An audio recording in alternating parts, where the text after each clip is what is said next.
नमस्कार दोस्तों, स्वागत है आपका आपके अपने यूट्यूब चैनल पर। दोस्तों, आज के वीडियो में हम बात करने वाले हैं कोशिका से संबंधित महत्वपूर्ण प्रश्नों के बारे में। यह जो वीडियो होगा दोस्तों, यह हमारे एमपीटेट वर्ग 3 के लिए अत्यंत ही महत्वपूर्ण साबित होगा, क्योंकि हम आज के इस टॉपिक में बात करने वाले हैं सभी वैज्ञानिकों के बारे में। किस वैज्ञानिक के द्वारा कौन सी खोज किस सन में की गई है, हम इसके बारे में विस्तार से व्याख्या करेंगे और साथ ही जो प्रश्न हैं उन्हें समझेंगे। आइए शुरू करते हैं आज का हमारा पहला प्रश्न। दोस्तों, आज का पहला प्रश्न यह है, किस वैज्ञानिक ने यह सिद्ध किया कि कोशिकाएं पूर्ण कोशिकाओं से उत्पन्न होती है, पूर्व कोशिकाओं से उत्पन्न होती है? यह किस वैज्ञानिक के द्वारा सिद्ध किया गया है? इसके ऑप्शन है स्लाइडन, सेकंड ऑप्शन है स्वान, थर्ड ऑप्शन है विर्जो और फोर्थ ऑप्शन है हमारे पास में ब्राउन। तो दोस्तों, इसका करेक्ट आंसर हो जाएगा विर्जो।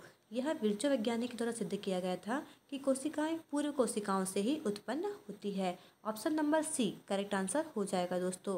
उनका कहना था, उन्होंने 1855 में कहा था कि ओमनिस सेलुआ एंड सेलुआ, यानी हर कोशिका दूसरी कोशिका से उत्पन्न होती है। यह हमारे विर्जो के द्वारा कहा गया था। डेट याद रखिएगा 1855 में। आइए बढ़ते हैं अगले प्रश्न की ओर। अगला प्रश्न दोस्तों हमारा, माइटोकॉन्ड्रिया को सबसे पहले किस नाम से जाना गया था? तो इसमें प्रश्न में पूछ लिया गया है कि माइटोकॉन्ड्रिया का पुराना नाम क्या था। इसके ऑप्शन है बायोकण, सेकंड ऑप्शन है बायोब्लास्ट, थर्ड है दोस्तों सूक्ष्म गोलक और फोर्थ ऑप्शन है हमारे पास में एंजाइम कण। तो दोस्तों, आपको याद रखना है माइटोकॉन्ड्रिया का सबसे पहले जो नाम था वह था bioblast. Option number B correct answer हो जाएगा। रिचर्ड अल्टमान ने 1890 में इसे बायोब्लास्ट नाम दिया था। पुराना नाम क्या था? इसे बायोब्लास्ट किसने दिया था? रिचर्ड अल्टमान ने दिया था 1890 में। यह बात आपको ध्यान रखनी है। आइए बढ़ते हैं हमारे अगले प्रश्न की ओर। अगला प्रश्न है हमारा, लाइसोसोम की खोज किसने की थी? तो दोस्तों, लाइसोसोम की खोज किसने की थी? इसके ऑप्शन है पाल्डे, अल्टमान, क्रिश्चियन डे ड्यू और थर्ड है रॉबर्ट ब्राउन। तो दोस्तों, इसका करेक्ट आंसर हो जाएगा क्रिश्चियन डे ड्यू ने 1955 में लाइसोसोम की खोज की, जिसके लिए इन्हें नोबेल पुरस्कार भी मिला था। तो यह बात आपको ध्यान रखनी है कि लाइसोसोम की खोज किसने की थी? क्रिश्चियन डे ड्यू ने 1955 में की थी, जिसके लिए उन्हें नोबेल पुरस्कार भी प्राप्त हुआ था। आइए बढ़ते हैं अगले प्रश्न की ओर दोस्तों। अगला प्रश्न है हमारा, एंडोप्लाज्मिक रेटिकुलम ER की खोज किसने की थी? इसके ऑप्शन है रॉबर्ट हुक, सेकंड ऑप्शन है पाल्डे, थर्ड है क्राउफोल्ड और पोर्टर और फोर्थ ऑप्शन है वॉटसन। तो दोस्तों, ER जिसका फुल फॉर्म क्या होगा? एंडोप्लाज्मिक रेटिकुलम, इसकी खोज की थी क्राउफोल्ड और पोर्टर ने। Option number C correct answer हो जाएगा दोस्तों। 1945 में इन्होंने इलेक्ट्रॉन माइक्रोस्कोप के द्वारा यह देखा गया था। 1945 में इलेक्ट्रॉन माइक्रोस्कोप के द्वारा यह देखा गया था कि एंडोप्लाज्मिक रेटिकुलम क्या है।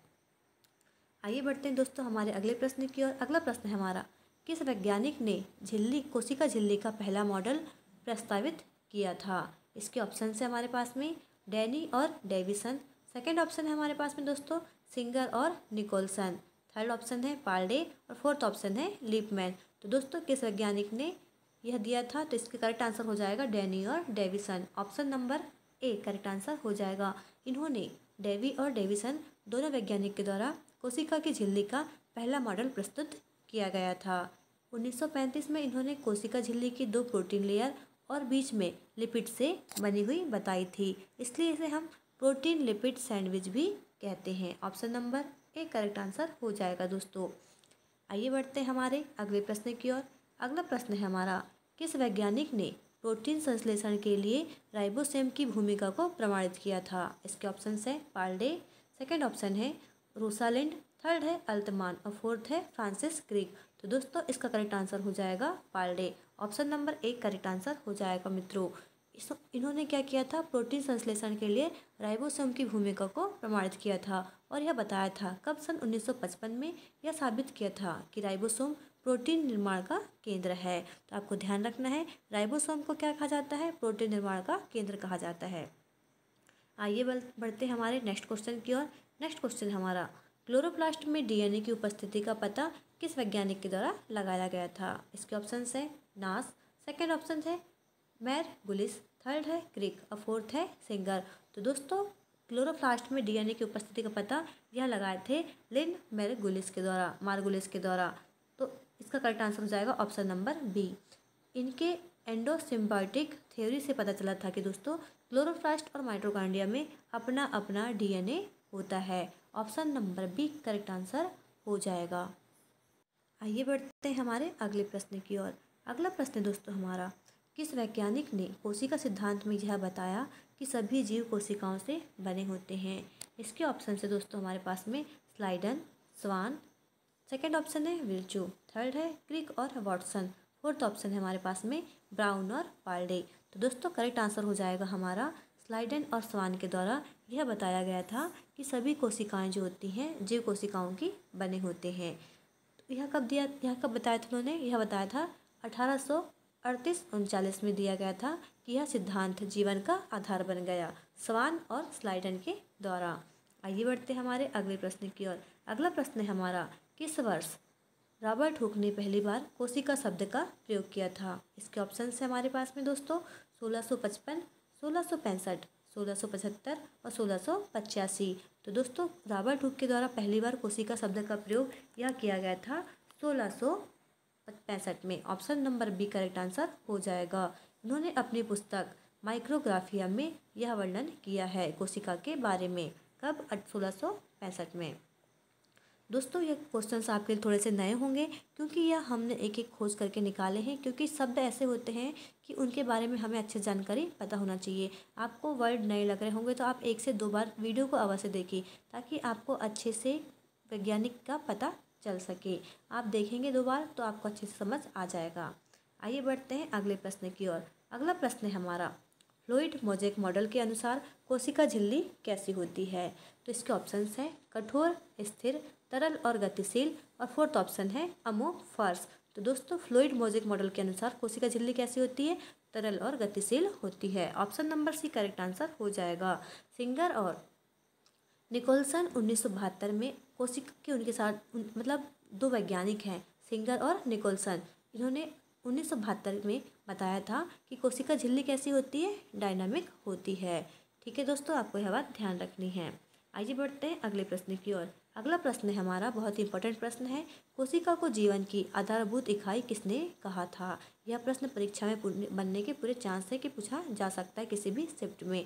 तो दोस्तों कोशिका के जीवन की जो आधारभूत इकाई है यह किसने कहा था? इसके ऑप्शन है हमारे पास में विर्चो, ब्राउन, स्वान और स्लाइडन। तो दोस्तों करेक्ट आंसर हो जाएगा इसका हमारा स्वान के द्वारा। Option number C correct answer हो जाएगा। इन्होंने 1839 में जंतु कोशिकाओं पर काम करते हुए यह बात कही थी कि कोशिका को जीवन की आधारभूत इकाई माना गया है, स्वान महोदय के द्वारा। आइए बढ़ते हैं अगले प्रश्न की ओर। दोस्तों अगला प्रश्न है हमारा, कोशिका भित्ति की खोज किसने की थी? दोस्तों कोशिका भित्ति की खोज किसने की थी इस प्रश्न में पूछा गया है। इसके ऑप्शन है हमारे पास में ह्यूगो वॉन मोल, सेकेंड ऑप्शन है रॉबर्ट हुक, थर्ड है लीवेनहुक और फोर्थ है पाल्डे।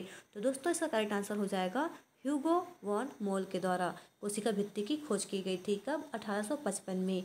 पौधों की कोशिका भित्ति का स्पष्ट वर्णन किया गया है। कोशिका भित्ति पादपों में पाई जाती है। किसने किया था? 1855 में ह्यूगो वॉन मोल के द्वारा। आपको ये बात ध्यान रखनी है। आइए बढ़ते हैं अगले प्रश्न की ओर। अगला प्रश्न है हमारा, किस वैज्ञानिक ने सबसे पहले डीएनए के डबल हेलिक्स दोहरे कुंडल को समझाया था? इसके ऑप्शन हैं वॉटसन और क्रिक, सेकेंड ऑप्शन है पाल्डे और ब्राउन, थर्ड है दोस्तों ड्यूरोसेट और लीवेनहुक और फोर्थ है स्वान और स्लाइडन। तो दोस्तों डीएनए जो है उसके दोहरे कुंडल डबल हेलिक्स के बारे में किसने समझाया था? यह समझाया था वाटसन और क्रिक महोदय के द्वारा। Option number A correct answer हो जाएगा दोस्तों।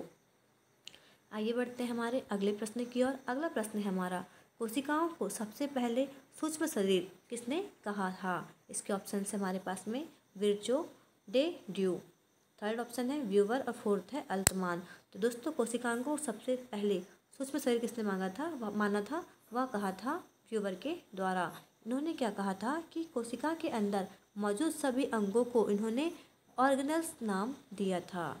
ऑप्शन नंबर सी इस प्रश्न का करेक्ट आंसर हो जाएगा। आइए बढ़ते हैं हमारे अगले प्रश्न की ओर। अगला प्रश्न है हमारा, किसने कोशिका सिद्धांत का तीसरा भाग जोड़ा? हर कोशिका पूर्व कोशिका से बनती है। इसके ऑप्शन हैं स्वान, ब्राउन, विर्चो और ल्यूवेनहोक। तो दोस्तों कोशिका सिद्धांत का तीसरा भाग किसने जोड़ा? हर कोशिका पूर्व कोशिका से बनती है, यह जुड़ा है विर्चो के द्वारा। सबसे पहला क्वेश्चन हमने यही पढ़ा था, विर्चो के द्वारा क्या किया गया था? हर कोशिका पूर्व कोशिका से बनती है, यह कथन कहा गया था और उनका यह मानना था। तो इस प्रश्न का करेक्ट आंसर हो जाएगा विर्चो। उन्होंने 1855 में यह सिद्धांत जोड़ा जो आज भी बहुत ही महत्वपूर्ण माना गया है। आइए बढ़ते हैं हमारे अगले प्रश्न की ओर दोस्तों। अगला प्रश्न है हमारा, किस वर्ष वाटसन और क्रिक ने डीएनए मॉड्यूल प्रस्तुत किया था? इसके ऑप्शन है हमारे पास में 1945, 1953, 1961, 1970। तो दोस्तों किस वर्ष वाटसन और क्रिक ने डीएनए मॉड्यूल प्रस्तुत किया था? तो वह किया था 1953 में। Option number B correct answer हो जाएगा। वाटसन और क्रिक महोदय के द्वारा डीएनए की दोहरी कुंडली में को वैज्ञानिक रूप से मान्यता दी गई थी। Option number B correct answer हो जाएगा। अगला प्रश्न है हमारा, फ्लूइड मोज़ेक मॉडल के अनुसार कोशिका झिल्ली में कौन तैरते हैं? इसके ऑप्शन है कार्बोहाइड्रेट, प्रोटीन, लिपिड या फिर आरएनए। तो दोस्तों फ्लूइड मोज़ेक जो मॉडल है उनके अनुसार कोशिका झिल्ली में तैरते हैं वह होते हैं protein. Option number B correct answer हो जाएगा। कोशिका झिल्ली की जो लिपिड लेयर होती है यह प्रोटीन की बनी होती है जो तैरती रहती है, यह इसकी गतिशीलता है। तो option number B correct answer हो जाएगा। अगला प्रश्न दोस्तों हमारा, क्लोरोप्लास्ट को स्वनिर्भर अंगक क्यों कहा जाता है? इसके ऑप्शन है यह बड़ा होता है इसलिए, सेकंड है इसमें एटीपी बनता है, थर्ड है इसमें डीएनए होता है, फोर्थ ऑप्शन यह रंगीन होता है। तो दोस्तों क्लोरोप्लास्ट को हम स्वनिर्भर अंगक इसलिए कहते हैं क्योंकि इसमें डीएनए होता है और डीएनए माइटोकॉन्ड्रिया और क्लोरोप्लास्ट दोनों में स्वयं से बना होता है। तो क्लोरोप्लास्ट खुद अपने कुछ प्रोटीन बना सकता है क्योंकि इसमें डीएनए होता है। Option number C correct answer हो जाएगा। तो माइटोकॉन्ड्रिया और क्लोरोप्लास्ट आपको ध्यान रखना है।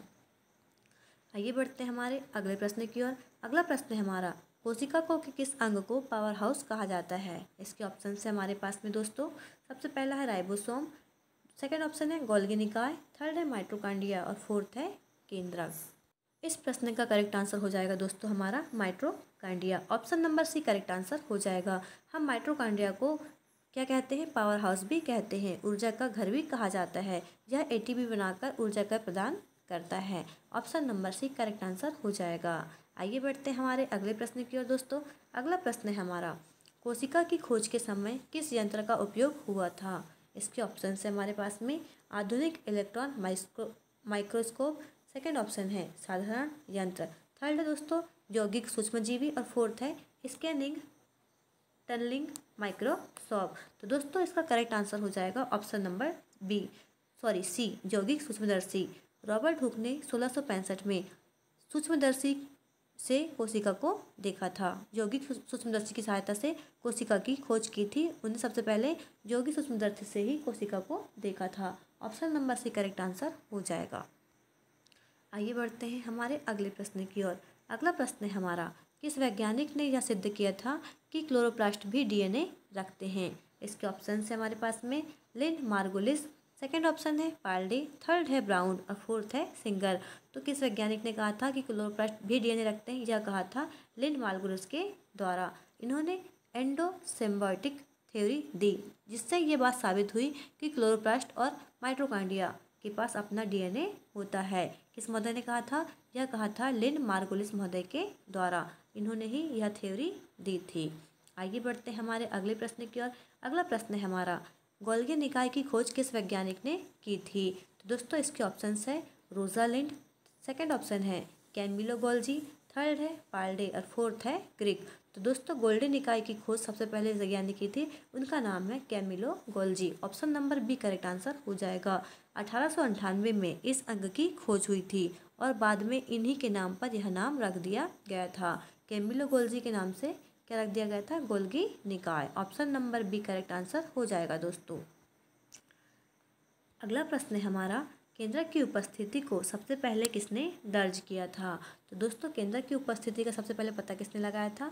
इसके ऑप्शंस हैं ड्यूट्रोसेट, सेकेंड ऑप्शन है रॉबर्ट ब्राउन, थर्ड है स्वान और फोर्थ है अल्तमान।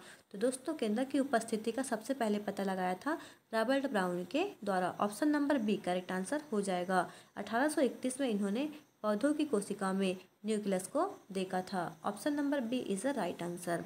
आइए बढ़ते हैं हमारे नेक्स्ट क्वेश्चन की ओर। नेक्स्ट क्वेश्चन है हमारा, किस वैज्ञानिक ने कोशिका सिद्धांत के दौरान पौधों की कोशिकाओं का अध्ययन किया था? तो इसके ऑप्शंस हैं स्वान, स्लाइडेन, विर्चो और पाल्डे। तो दोस्तों आपको ध्यान रखना है, स्लाइडेन महोदय के द्वारा इन्होंने कोशिका सिद्धांत के दौरान पौधों में कोशिकाओं का भी अध्ययन किया था और इन्होंने बताया था कि 1838 में उन्होंने पौधों की सभी संरचनाओं को कोशिका से बना हुआ बताया था।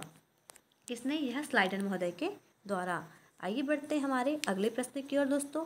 अगला प्रश्न है हमारा, किस वैज्ञानिक ने सबसे पहले सूक्ष्म जीवों को देखा था? इसके ऑप्शन है Brown, Leeuwenhoek, Hooke and Crick. तो दोस्तों करेक्ट आंसर हो जाएगा ल्यूवेनहॉक के द्वारा, हुक के द्वारा। Option number B correct answer हो जाएगा। इन्होंने 1674 में साधारण माइक्रोस्कोप से एनिमल कल्स देखे थे। Option number B correct answer हो जाएगा।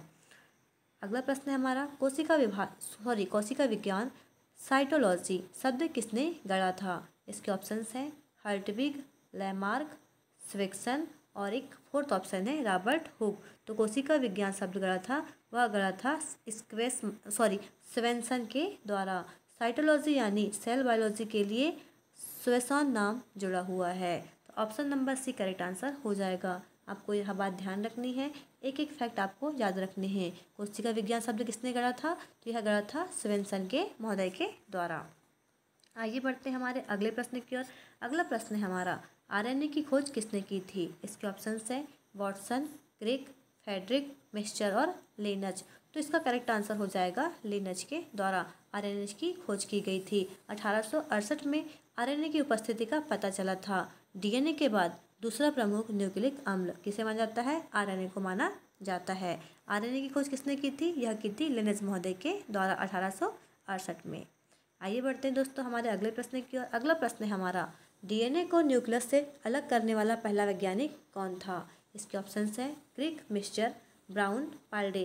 तो दोस्तों फेडरिक मिक्सचर के द्वारा इन्होंने 1869 में न्यूक्लियन शब्द, बाद में डीएनए को खोजा था। इससे पहले हम न्यूक्लियन के नाम से जानते थे, बाद में से डीएनए कहा गया। तो option number B correct answer हो जाएगा। डीएनए को न्यूक्लियस से अलग करने वाला पहला वैज्ञानिक फेडरिक मिक्सचर को माना जाता है। आइए बढ़ते हैं हमारे अगले प्रश्न की ओर दोस्तों। अगला प्रश्न है हमारा, कोशिका को उत्पत्ति की इकाई किसने कहा था? कथन वाला प्रश्न पूछा गया है। कोशिका को उत्पत्ति की इकाई किसने कहा था? इसके ऑप्शन है विर्चो, ल्यूवेनहुक, स्लाइडेन और स्वान। तो करेक्ट आंसर हो जाएगा विर्चो के द्वारा, क्योंकि उन्होंने सिद्ध किया था कि नई कोशिकाएं पुरानी कोशिकाओं से ही बनती हैं। तो option number A correct answer हो जाएगा। दोस्तों आज का हमारे वीडियो का अंतिम प्रश्न है, डीएनए संरचना की पुष्टि में किस महिला वैज्ञानिक का योगदान रहा? तो इसके ऑप्शन से दोस्तों हमारे पास में रोजालिंड फ्रैंकलिन, सेकेंड ऑप्शन है लिन मार्गुलिस, थर्ड है मैरी क्यूरी और फोर्थ है जैन गुडाल। तो दोस्तों करेक्ट आंसर हो जाएगा हमारा ऑप्शन नंबर ए, रोजालिंड फ्रैंकलिन के द्वारा इन्होंने कहा था कि डीएनए संरचना की पुष्टि में इन जो महिला वैज्ञानिक है इनका सहयोग था, रोजालिंड फ्रैंकलिन के द्वारा। उन्होंने एक्सरे क्रिस्टलोग्राफी से डीएनए की डबल लिनेक्स संरचना को वैलिडेट किया था। Option number A correct answer हो जाएगा। दोस्तों आज का हमारे वीडियो में हमने 30 प्रश्नों को हल किया है, जो आपके लिए बेहद ही महत्वपूर्ण है, क्योंकि इसमें हम एक एक क्वेश्चन लेके आए हैं कि किसके द्वारा क्या खोज की गई थी। हमने सभी प्रश्नों को इकट्ठा किया है ताकि आप अच्छे से पढ़ सके और क्वेश्चन में आने वाले सभी प्रश्नों को आप एक बार में सही टिक कर सके। तो दोस्तों उम्मीद है कि आपको सभी प्रश्न अच्छे लगे होंगे और आपको इसके आंसर्स भी बन गए होंगे। आपको यदि थोड़ी लैंग्वेज टफ लग रही होगी, शब्द आपको नहीं समझ में आ रहे हैं, तो 1 से 2 बार अवश्य देखें, क्योंकि साइंस के ऐसे वर्ड होते हैं जो एक बार में समझ नहीं आते हैं। इन्हें आप 1 से 2 बार जरूर देखेंगे, आपके दिमाग में ये बातें बैठ जाएंगी। तो दोस्तों जल्द मिलते हैं अगले वीडियो में, तब तक बने रहें, स्वस्थ रहें, खुश रहें, मस्त रहें। धन्यवाद।